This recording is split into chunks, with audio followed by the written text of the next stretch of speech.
चलो नमस्कार सबको। कल जब मैंने ग्राम सेवक के बारे में थोड़ा सा वीडियो डाला था कि ग्राम सेवक का ये सिलेबस है, तो कुछ बच्चों ने कहा था कि सर ये क्या भांग पी के सिलेबस बनाते हैं, कम से कम टॉपिकों का डिवाइड तो कर देना चाहिए था कि भी मैथ में कौन से आएंगे, इंग्लिश में कौन से आएंगे, हिंदी के कौन से आएंगे या हिस्ट्री के कौन से आएंगे। बात तो आपकी एकदम जायज है, इससे लोड थोड़ा कम हो जाता है कि यार सही है सिलेबस, ये टॉपिक है। लेकिन पता नहीं ये मजा लेते हैं कई बार, ज्योग्राफी का कल्चर का पूरा बांट दिया, बाकी किसी के सिर्फ नाम लिख दिए। नाम लिखने का मतलब सब कुछ आ जाता है। लेकिन मैं देखो आज आप बेला यहाँ ऑफलाइन गुरुकुल की छुट्टी करेडी है, तो मैंने फिर पेपर का एनालिसिस किया, एनालिसिस ही जो भी है। तो 2016 का ग्राम सेवक का पेपर था, इसे मैंने पूरा डिटेल देखा कि इसमें किस टॉपिक से कितने क्वेश्चन आए हुए हैं। क्यों? क्योंकि यही सिलेबस जो अब आपको मिला हुआ है, यही सिलेबस था कब? ग्राम सेवक पिछली वाली में। बस अंतर इतना था कि उसमें 40% अनिवार्यता थी और नेगेटिव मार्किंग थी। वो दोनों चीजें हटा के और एज इट इज यही सिलेबस पिछली बार था। तब हमने सोचा कि यही सिलेबस है तो पिछली बार क्या आया था हम वो चर्चा कर लेते हैं। क्यों? क्योंकि पिछली बार सिलेबस, अब बताऊंगा, पिछली बार सिलेबस में ये आया और देखो यहां से ये सिलेबस में नहीं था फिर भी ये आया है। तो उन चीजों को थोड़ा देखने के लिए, तो जो भी ग्राम सेवक की तैयारी कर रहा है, फर्जीवाड़ा करने वाला इलाज करवाओ सर। मैं डीजी होंगे, मैं क्या इलाज करवाओ यार, बोला तू बता मैं क्या इलाज करवाऊं रे, मेरे को कोई 40% अनिवार्य नहीं है बजरंग बली, पीछे वाले में अनिवार्य थे। ठीक है, अब देखो, अब मैं ग्राम सेवक की आपको किस टॉपिक से कितने क्वेश्चन आए कि भी मैथ से कितने आए, इंग्लिश से कितने आए, हिंदी से कितने आए, इससे कितने आए, उससे कितने आए, कदे तफुलते कदे उससे फूलते। तो सारी हम चर्चा करते हैं, आपको एक एक चीज का डिस्कस कर लेते हैं किस सब्जेक्ट से कितने आए। चलिए बिस्मिल्लाह करते हैं, श्री गणेश करते हैं। चलिए देखिए, ये सिलेबस जिसका मैं कल जिक्र कर चुका हूं ग्राम सेवक का, आज मैं जिक्र कर रहा हूं कि हिस्ट्री के कितने क्वेश्चन आए, करंट के कितने क्वेश्चन आए, ज्योग्राफी के कितने क्वेश्चन। आपको पहले बता देता हूं, मैं जो मैं बता रहा हूं वो पिछले पेपर के आधार पे बता रहा हूं। ये नहीं कि पिछले के आधार पे आप उसी चीजों में लग जाओ कि गुरुजी बताया तो इनको मतलब पिछली बार करंट का इतना आया तो इतना ही आओगा, आप पढ़ांगा कुल पढ़ांगा। ये पेपर बनाने वाले पे डिपेंड होता है कि वो कौन से टॉपिक ज्यादा पूछता है। लेकिन इस पेपर में मैंने ये जरूर देखा है कि जो एक एक लाइन दिया हुआ है ना, उनसे उसने कन्फर्म क्वेश्चन पूछे। कन्फर्म, जैसे बोलियां साहित्य टॉपिक है तो कन्फर्म क्वेश्चन पूछा है उसने, जनजातियां है तो कन्फर्म पूछा है उसने, धार्मिक है, हस्तशिल्प है, तो इनसे तो कन्फर्म टॉपिकों से क्वेश्चन आए हैं। चलिए देखते हैं। सबसे पहले ये है किसके, मैथ और रीजनिंग। यानी मैथ और रीजनिंग से पिछली बार आपके टोटल मिला के 25 क्वेश्चन आए। किसमें? पिछले 2016 में मैथ और रीजनिंग के 25 क्वेश्चन आए। किस किस टॉपिक से आए वो आपके सामने ये रहे टॉपिक, यानी कोडिंग, डिकोडिंग है, सीक्वेंस है, डायरेक्ट टेस्ट है, सीरीज है, ओड वन आउट है, वेनी डायग्राम है, जो भी टाइम एंड डिस्टेंस है, इंटरेस्ट है, सिंपल एक्स है, एज है, टाइम एंड वर्क है, सीक्वेंस है, एलिगेशन है। यानी 25 क्वेश्चन जो है वो मैथ और रीजनिंग को मिला के आए। इसका मतलब बराबर से आए, 10-12 उठाए उसने। तो मैथ और रीजनिंग आपके ग्राम सेवक के लिए एक अति महत्वपूर्ण टॉपिक हो जाता है। टोटल 120 क्वेश्चनों में से 25 क्वेश्चन इसने ओनली फॉर मैथ रीजनिंग से पूछे। इसका मतलब आप इसको हल्के में नहीं ले सकते, वरना ये आपको हल्का कर देगी। क्यों? क्योंकि बड़ा ही महत्वपूर्ण पार्ट है ग्राम सेवक के लिए। रीजनिंग मैथ अति महत्वपूर्ण है। ठीक है, बात समझ में? या रीजनिंग मैथ से अब सर हम कौन सी मैथ पढ़ें? तो आपको मैथ 10th लेवल तक पढ़नी है। जो भी प्रश्न आए हैं वो 10th लेवल तक के ही क्वेश्चन आए हैं। पीछे वाला मैं डाल दूंगा, अभी स्कैन मरवा के टेलीग्राम पे डाल दूंगा। जो भी क्वेश्चन आए 10th लेवल तक आए, रीजनिंग के भी जो भी आए वो नॉर्मल क्वेश्चन आए, लेकिन आए ज्यादा हैं। इसीलिए कल रीट का पेपर है, कोई रीट वाला बच्चा देख रहा है तो इसे न देखें। रीट वालों के लिए सिर्फ एक चीज बताऊंगा कि आप कल नेट बंद हो जाएगा, इसलिए वो मैप कैसे चलाना है तो वो लास्ट में कट करके टेलीग्राम पे डाल दूंगा। अपना टाइम खराब मत करो, रीट वाले मस्ती करो। ठीक है, चलिए अब बात आई पॉलिटिकल की। बात ध्यान तो यहां देना है बस, पॉलिटिकल से कौन कौन से क्वेश्चन आए, राजनीति विज्ञान से कौन कौन से, टोटल 12 क्वेश्चन आए हैं राजनीति विज्ञान के। अब देखिए, राज्यपाल नाम ही नहीं दे रखा था, 3 क्वेश्चन पूछे। हाईकोर्ट सिलेबस में नाम ही नहीं दे रखा था, 3 क्वेश्चन पूछे। मंत्री परिषद नाम ही नहीं था, 1 क्वेश्चन पूछा है। बाकी तो चलो ये टॉपिक दे रखे थे। अब आओ सिलेबस में देखियो पॉलिटिकल का। ये पॉलिटिकल का सिलेबस देखिए कहां है, राज्य, जिला, तहसील एवं पंचायती स्तर पर राजस्थान में प्रशासनिक ढांचा। नाम तो इसने 3 ही दिए, राज्यपाल नाम ही नहीं है इसमें, प्रशासनिक ढांचे में भी नहीं है, सचिव वगैरह वो है, तो भी प्रश्न पूछे तब मैं आपसे बोल रहा हूं कि राजनीति में आप पूरी राजस्थान की राजनीति पढ़ेंगे, यानी उसमें आप मंत्रिपरिषद भी आप पढ़ लेना, राज्यपाल भी पढ़ना है। यानी मुझे लग रहा है कि पेपर बनाने वाला इस प्रशासनिक राजस्थान में प्रशासनिक ढांचे में सिर्फ प्रशासनिक ढांचा नहीं ले रहा, पूरा ही ले रहा है, वो न्यायपालिका, कार्यपालिका, व्यवस्थापिका तीनों ही ले रहा है राजस्थान की।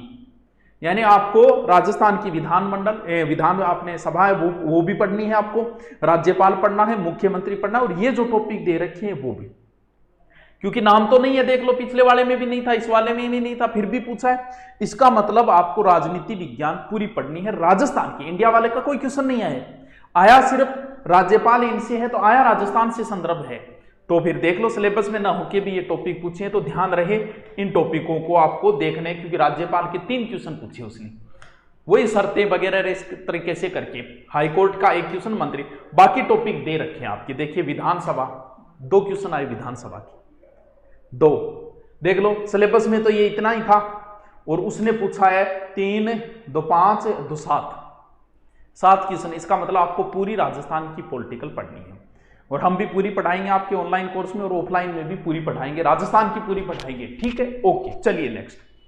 करंट के क्वेश्चन 4-5 आए थे, 2016 का था तो 1-2 क्वेश्चन का हो सकता है, मुझे नहीं पता चला होगा कि ये करंट का है कि नहीं है। 5 मान लेते हैं, 4 है, 4 या 5 क्वेश्चन आए थे करंट के, बढ़िया क्वेश्चन थे करंट वाले भी, तो करंट के 4 से 5 क्वेश्चन आए थे पिछली बार में, ठीक है। करंट आप जो भी पढ़ रहे हो पढ़ते रहो, ठीक है। वर्ल्ड ज्योग्राफी के टोटल 6 क्वेश्चन थे, जिसमें 2 क्वेश्चन पर्वतों के थे, 1 क्वेश्चन महासागर का था, 1 क्वेश्चन वर्ल्ड जलवायु का था, 1 क्वेश्चन पारिस्थिति का था, 1 कृषि पारिस्थिति का था। यानी टोटल वर्ल्ड ज्योग्राफी के 6। वर्ल्ड ज्योग्राफी आपके सिलेबस में दे रखी है, बिल्कुल बाकायदा दे रखी है, बढ़िया सी लाइन बना के दे रखी है, तो फिर पढ़ना पड़ेगा। मैंने महाद्वीप और महासागर पूरे डाल रखे हैं, आप यूट्यूब पे भी देख सकते हो, ठीक है। ओके, भारत के भूगोल इतना बड़ा चैप्टर, मात्र 2 क्वेश्चन उसने पूछे हैं। अब 2 के लिए सर क्या करें, क्या तो क्या करें, पेपर तो पेपर है, ये सिलेबस प्री का है, माननी बात की प्री का है, तो कुछ ना कुछ तो थोड़ा बहुत तो आपको पढ़ना पड़ेगा, क्योंकि 2 क्वेश्चन उसने उठाए हैं। भारत के इतिहास से मात्र 2 क्वेश्चन उठाए उसने, भारत के इतिहास से क्वेश्चन 2 उठाए, लेकिन राजा महाराजाओं का नहीं उठाया उसने। दोनों क्वेश्चन सिंधु घाटी और मौर्य और गुप्त से संबंधित था। देखिए मैं प्रश्न देख लेता हूं, 1 मिनट, आप कौन सा क्वेश्चन था, क्वेश्चन मेरे याद नहीं अभी, 1 मिनट में मैं देख लेता हूं, बड़ा फास्ट देख लेता हूं, मिल जाएगा कि नहीं मिल जाएगा, कहां गया तो गया कहां आखिर प्रश्न, हे भगवान मिल जा जल्दी से। देखिए 2 क्वेश्चन जो हिस्ट्री के थे, दोनों क्वेश्चन बताता हूं, फिर आप समझ जाना क्वेश्चन हिस्ट्री में क्या पूछ रहा है वो। पहला तो पूछा है कि अमरावती स्तूप का निर्माण किस काल में हुआ, यानी अमरावती स्तूप पूछ रहा है। दूसरा 1833 ईस्वी में बरहूत स्तूप की खोज किसने की, यानी दोनों के दोनों क्वेश्चन उसने स्थापत्य के पूछे हैं, और सिलेबस में भी बाकायदा इतिहास में स्थापत्य ही घुमा फिरा के दे रखा है। क्यों, क्योंकि कल्चर में भी वो स्थापत्य पूछेगा, और इतिहास का भी उसने 2 क्वेश्चन उठाए, भारतीय इतिहास के दोनों स्थापत्य के क्वेश्चन थे, ठीक है, ठीक है, ठीक है जी। यानी भारत के इतिहास पढ़ना तो भी, और नहीं तो स्थापत्य पढ़ लेना। स्थापत्य में मेन जो है वो गुप्त काल का स्थापत्य, मौर्य काल का और मुगल काल का, तीनों में ये ज्यादा भी, थोड़ा बहुत सल्तनत का पढ़ लेना। तो मेन स्थापत्य ही पूछा है उसने, दोनों क्वेश्चन स्थापत्य के पूछे, ठीक है जी।